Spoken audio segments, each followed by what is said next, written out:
Hey, welcome back, everybody. My name is Chris Anselmo, Brookside Tax and Financial Group. You're listening to The Road to Retirement. And our co-host today, as always, is Tony Shore. How you doing, Tony?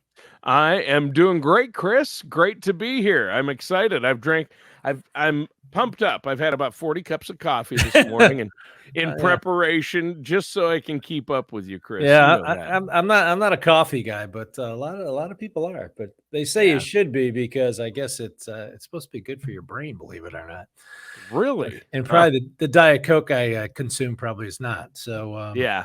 So Well, I drink more Coke Zero than I do coffee. So I oh, suppose I'm a in that little bit of same both. I'm in that same camp, trying to even it out. Yeah. So Chris, I've been great.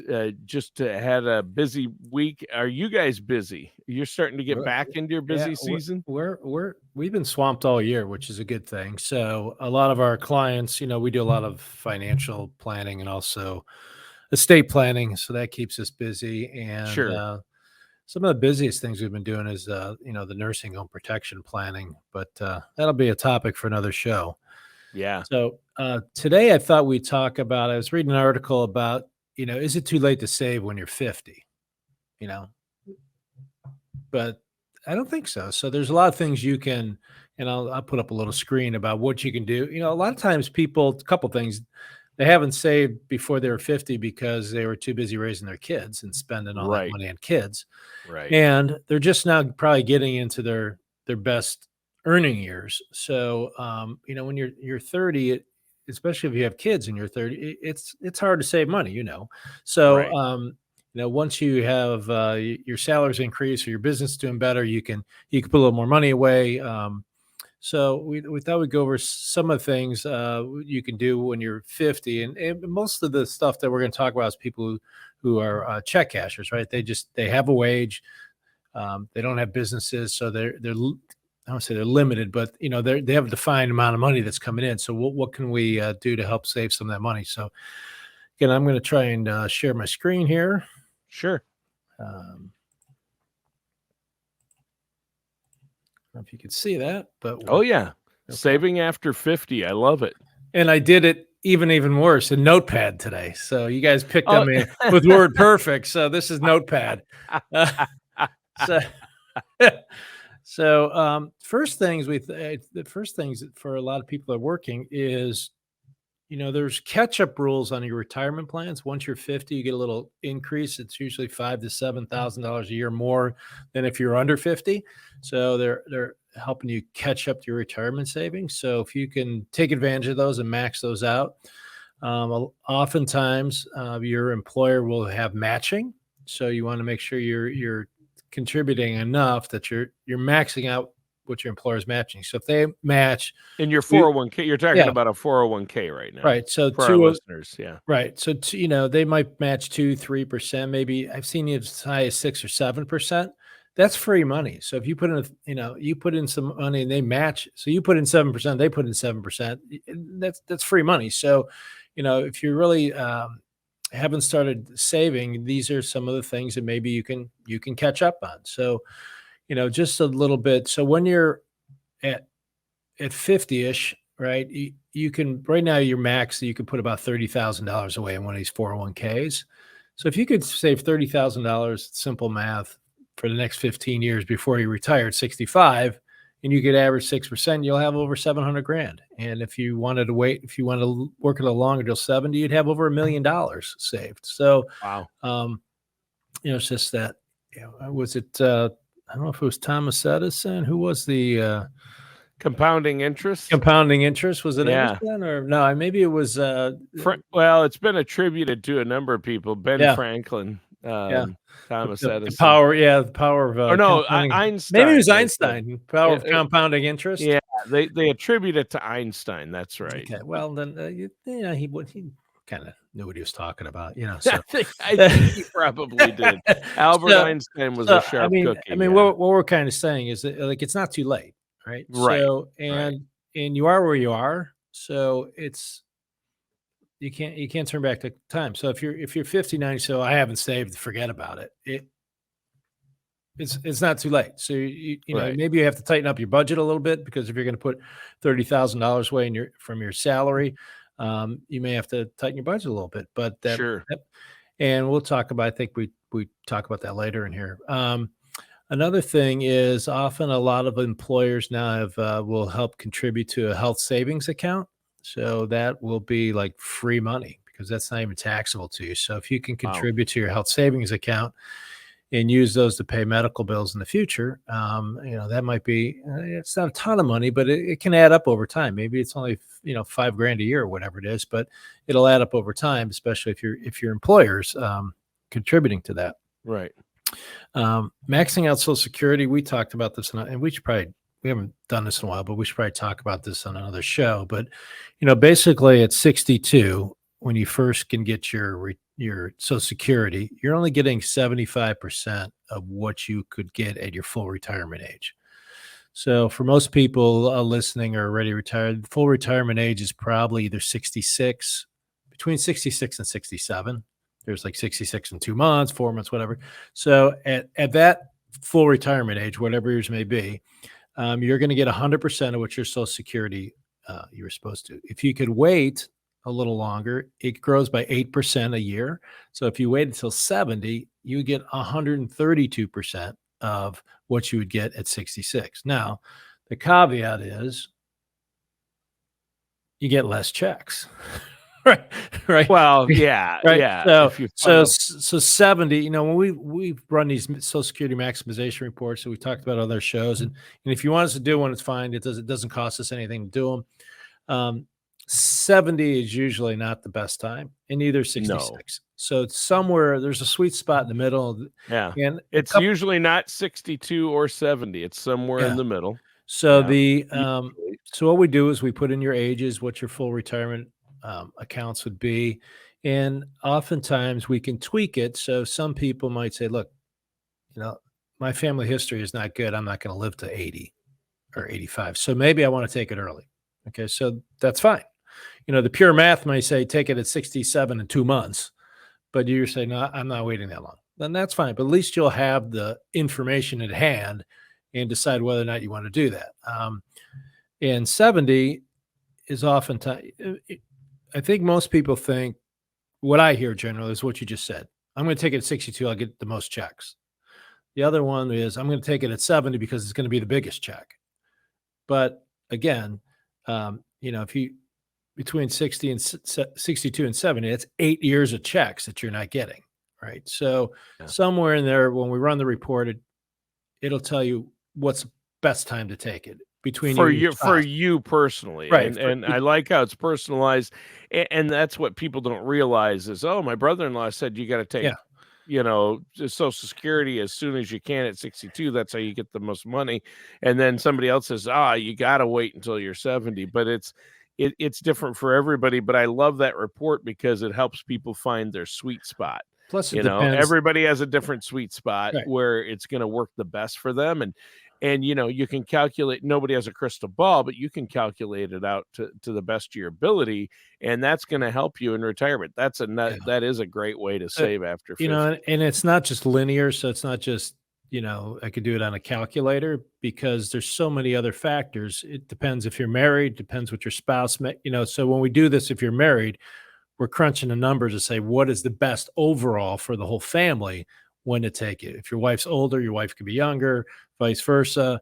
So maybe your spouse didn't work. She's going to take, or he's going to take part of your, not part of yours, but it's going to be based on your Social Security. Maybe they did work, and it's going to be based on. So there's a lot of factors to go into just crunching the numbers. So again, it's a free report. So if you want to come in and do it, like, it probably takes 15 minutes to do it. So also, as we talked in other shows, you know, look, more than half the marriages end in divorce today. So there is a provision for ex-spouses. So the next spouse can get up to 50% of the spouse's Social Security. It doesn't affect the ex-spouse; they still get theirs, but you can get up to 50% of.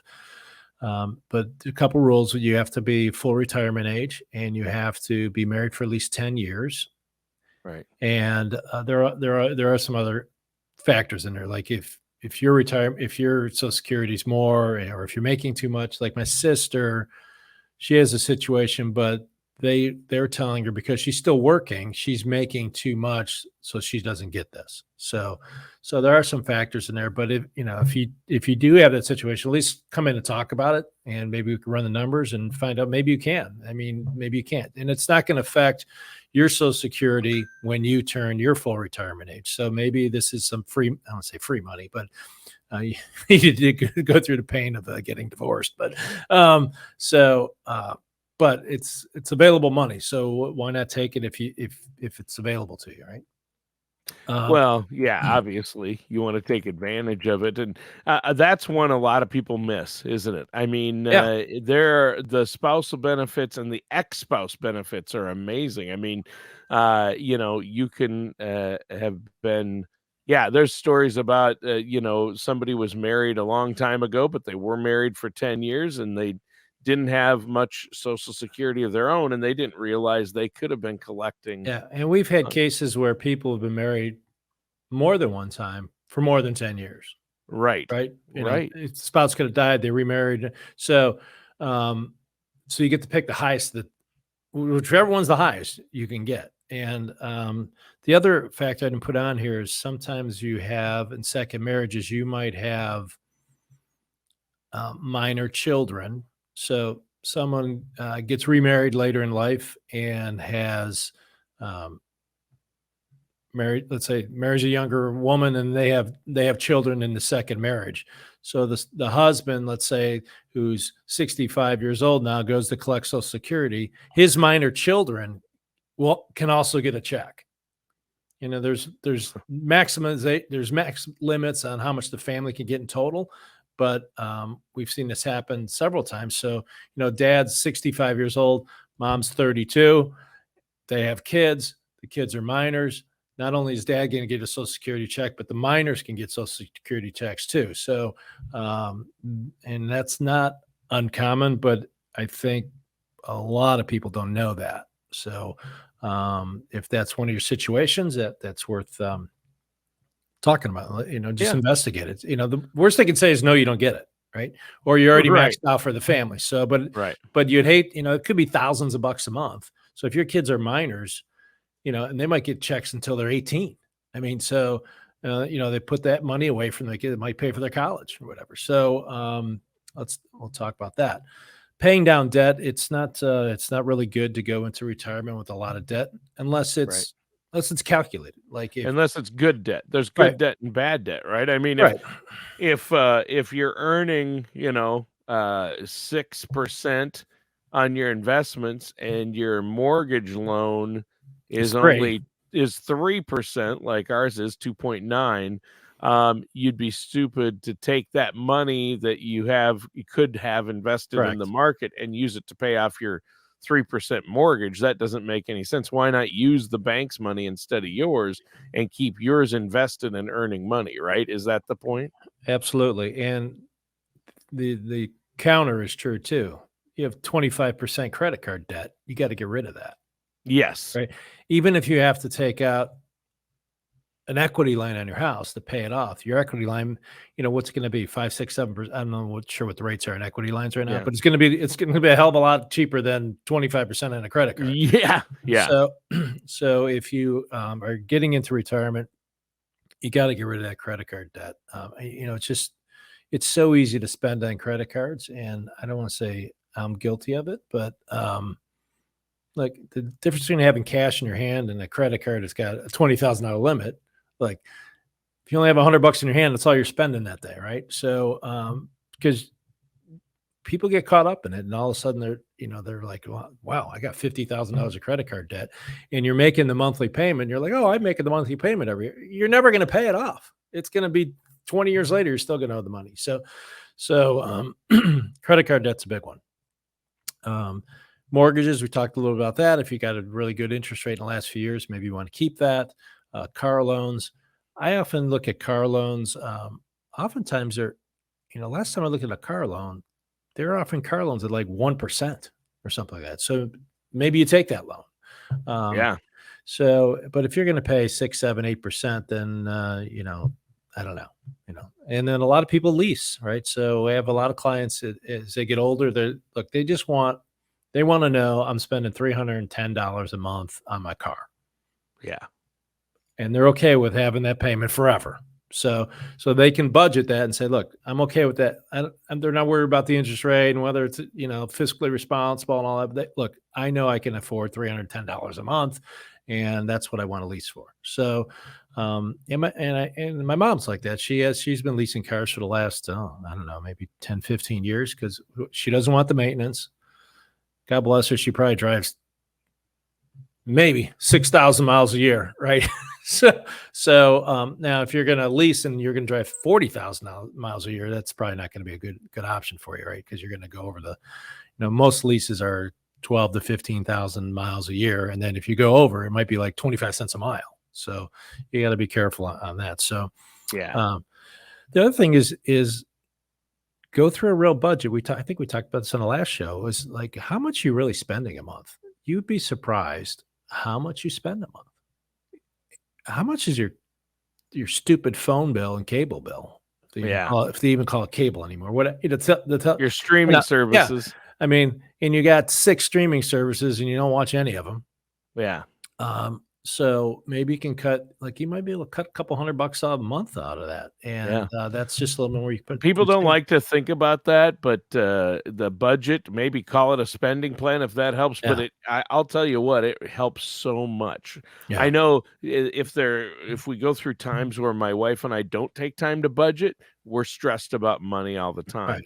If we take time to budget, sit down one night, even one night a month, to plan out the next month, it makes a world of difference, and we end up spending less money. Yeah, and probably 95% of the people listening or watching this are, like we say, they're it's not derogatory. We call them check cashers, right? They're used to having a paycheck every month, so they don't have the ability in their job to make an extra 10 grand next month because they had a good month, right? So the budget becomes important because if you're trying to save some money after 50, well, where can I save a few $100 a month? We just said like $30,000 for the next 15 years is 700 grand. And what is, I don't know, 30,000 divided by 12, it's $2,500 or something like that. So if you can save, maybe you could save $500 a month if you'd really look at, I'm not saying live like a pauper, but like everyone can probably tighten their budget somewhere. So that's key. Keep working. So there's studies that show maybe you keep working at your job for a couple extra years. So you're making 60, 70,000 bucks. And if you can, that's a lot of money to just give away if you're not really ready to retire and just say, well, I'm hit this magic age, I'm supposed to retire. You might like your job. I have a lot of clients that are working in their 70s because they love their job, believe it or not. Right. Like you'll probably work forever, Tony, with that. Yeah, voice. as long as my voice holds out, I'm going to be doing this, Chris. I tell you that right now. Or we've seen a lot of people, they will retire, turn on their retirement plan, and maybe go back to work part-time. Oftentimes in the same job. Like we've seen with, I don't know, as police officers or teachers or something. So they don't consider double dipping. It's like you earned your retirement, you get your retirement, but you want to come back to work as a consultant or something like that, we'll continue to pay you. So maybe that's an option for you if you have that type of job where you can do that. Or some people will phase down a bit. They'll work 3 days a week or 2 days a week just to keep active, keep their mind fresh. They still like what they're doing, but they don't want the 40-hour work week. So that might be a way to be able to earn a little bit extra money that you can sock away. So, it takes effort, but it doesn't take, like number 2 up there, it doesn't take a ton of money as long as you're disciplined for 15 years to get a nice nest egg, right? So I think if people will max these options out, retirement catch-up rules are key. I think it's at least $5,000 to $7,000 now that's extra. Get your employer matching. That's often overlooked. There's people in our company that don't get into our retirement plan, but it's all personal choice. Maybe they said, well, I'm just going to save it on my own. But the question is, are you saving it on your own? Right. So if you're not taking advantage of the opportunities at your employment, Are you taking that extra money that you could have been saving? Are you really saving it, or are you just spending it? So, don't go out to eat 6 days a week, Yeah. right? Yeah. That'll probably help our middle line too. So, three times a day, 6 times a week. Yeah, I that's know expensive. people who do it. Yeah, That's crazy expensive. and it's easy to do while you're working, right? You might go grab something in the morning before you come to work. You're grabbing lunch, and then maybe you're even grabbing dinner. But you might be eating two to three times a day. So, not that it's super. Maybe it's not the money, but it's probably not the best food either. So, healthiest food. So, Yeah. want to do that. So, tightening that budget, paying down the debt, keep working if you like it. But we have a lot of people said, look, and that all goes back to when should I take my Social Security? If you Yeah, hate what you true. do, you might want to take your Social Security early, even Yeah. though it's not the best mathematically, it's not the best time. But some people just like, I can't take it anymore. I hate Right, my yeah. employer. I hate my coworkers. I just want, or the industry's falling apart. Maybe they don't. They're a cobbler. We don't have cobblers anymore, right? People just buy new shoes, right? We don't have blacksmiths anymore either. So maybe their industry is going away. They're a film developer. Yeah, right. Or they work in print. Yeah. So maybe they have to keep working and do things like that. So, or Sure. they take their retirement a little bit early. But the other thing, let's talk a little bit more about Social Security because we got a little bit of time.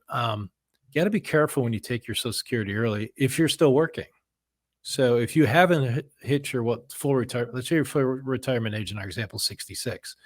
If you take it early, one, you're going to get less money, and two, you may get penalized. You can only make so much Yeah. before they start taking it back. Exactly. And withholding it until later. Because So after, I don't know the exact number anymore. It's like 15,000 or 16,000, whatever it is. But if you're making more than that, then for every $2 you're over the limit, they're going to take $1 back on Social Security. So not only have you it's taken a little higher now, like 19 or 20, but it's low. I mean, Yeah. you're not going to be able to work full time, even part-time jobs. Most of them will exceed that limit. And then not only are they going to take the money back, but you're still stuck at the lower rate. Like you're stuck at 62, right? You're stuck at 75%. Yeah, you've locked in a lower rate. Now you do have an option to undo that just once, but you have to do it within 12 months. So you have to pay back anything you've gotten. Exactly. Now they used to be, it was unlimited. You could take the money at 62 and pay it all back at 70 and get your higher rate. But they put a kibosh to that several years ago, said, look, we're not giving people an interest-free loan for 8 years. So they allow you to do it once within 12 months. The other issue is if you're on Medicare, right? You're 65, you're on Medicare. If you make too much money, there's no such thing if you make too much money, but there is for Medicare. So if you're over the IRMA rate, you have to pay more for your Medicare. You may be paying $300 or $400 more a month for your Medicare, even though you're getting the same Medicare. Yeah, I actually didn't know that. Yeah, that you had to. Yeah, so I forgot I think it was married couples is about 180 or so. Single people is about 90. So if you're that's right. It's progressive where it goes up the more you make. Yeah. Yeah. So instead of paying, $100 and some a month for Medicare, maybe you're ended up paying $400 a month for Medicare, and you didn't factor it in. So those are all things you got to talk about when you talk about whether you should take your Social Security, but because it's very penal. If you go over $1, they charge you. So that leads us to the last thing is look, work with which is the most important. Yeah. Work with a financial professional who does this. Like, look, I don't change my own oil in my car. I probably could get a little messy, but I'd rather just go pay someone to do it. Right. Right. So same thing. Both. Everyone has their forte. So if like mathematically you might be able to do it, but you don't know everything that we know. But there are really costly mistakes that you'll probably end up making, at least one or two of those on a list of costly mistakes that you wouldn't if you work with a financial service, and study after study has been done. I mean, Columbia University did a study of those who work with financial advisors who are fiduciaries versus those who don't to plan their retirement and their investments and savings, and on average, they all came out ahead even after any fees that they Yeah, pay for I that think I service. think Fidelity did one a few years ago, and it said working with a professional on the average after their fee, still you still make about 3% more a You're year. still at Yeah. 3% ahead of the game. Yeah, So, that was Fidelity. Yeah, yeah, so it's like there's some mistakes you could make that you can't undo, that are s very costly. right? And we talked about it on the shows. We talked about people taking their dad's IRAs and putting in their IRAs and things like that. So some of them are so penal and you can't undo it. Now, I don't know why people get hung up about paying for financial advice. Like you pay for everything, right? Yeah, The and financial it's advisor not has like to, it's even that right, expensive. yeah, I mean, and the you don't financial charge advisor, that much. right? I mean, really, And the it's a flat financial fee. right, the financial advisor has to make a living too, right? So, Well, it's if not a they're flat gonna fee, but it's a fee right, based on yeah, how much you manage of their right. money. Yeah. The average is usually somewhere most of it's 0.5% to 1.5%, somewhere in there. But the fee isn't shouldn't be the overall driving factor. It should be what are you getting for the fee? Are Yes. they really helping you through all these things? Because at the end of the day, like you pay to get your hair cut. Right. You have to pay everybody. So why is people hung up on paying a financial professional? I just don't get it. But it is what it is. I think we're running out of time already. Yeah. So any questions or comments you have on this, Tony?